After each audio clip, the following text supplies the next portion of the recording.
My name is Carlos Curbelo. I've worked in public affairs my whole life, and including some time in public service. I represented my community on the school board of Miami-Dade County for 4 years, and then I served in the United States Congress for 4 years.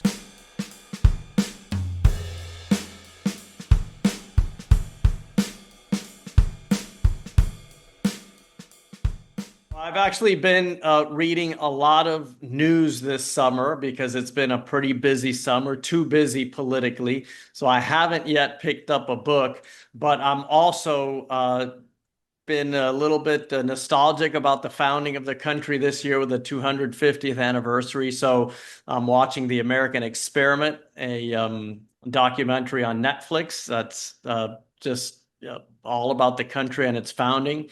And that has been quite rewarding to watch. But I should pick up a book before the summer comes to an end.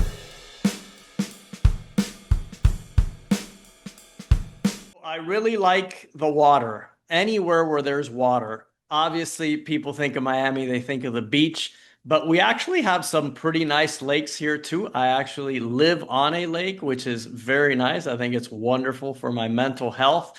And I have a problem. I'm a lover of sunsets.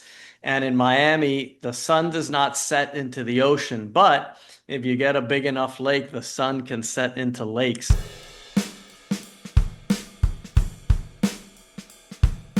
Casa Cuba restaurant. The ladies have been there for years. They know all of the regulars. You don't even have to specify how you like your coffee because they know as soon as they see me coming, they start preparing it. It's a wonderful restaurant, and we have that great tradition in Miami, the Cuban coffee counters where you just stand outside, have your coffee. It's a little hot for coffee sometimes, but that's okay. We're used to it. But you get to talk to people. Sometimes you see people you know, sometimes you make new friends. It's pretty unique and a lot of fun.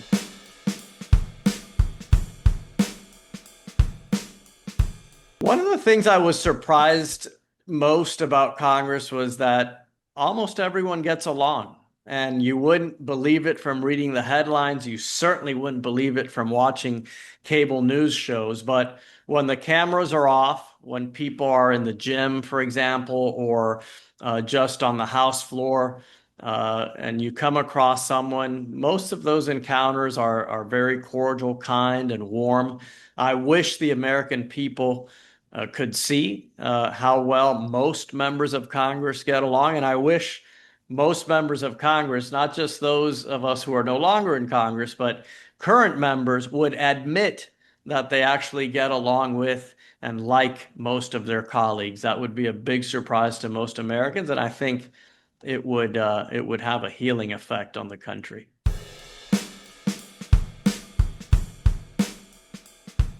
I think it's George Washington. No competition, no contest. I know Abraham Lincoln is another amazing figure, and of course, there are just so many amazing figures in human history beyond the United States. But George Washington is a man who was offered the opportunity to be the king of this new nation, and he turned it down. He voluntarily turned over his military commission once the Revolutionary War was over, saying, I don't need anything else. This war is over. I'm going home. He decided he would only serve 2 terms when people would have reelected him and allowed him to serve until his death.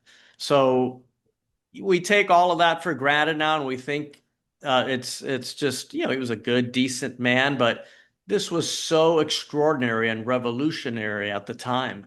No figure in history who had the opportunity to be powerful, to be a monarch, to rule, had really ever turned it down in such a dramatic and consistent way. So the reason that the world, not entirely, but why so much of the world has embraced democracy and self-governance is really because of George Washington and the selfless decisions he made 250 plus years ago.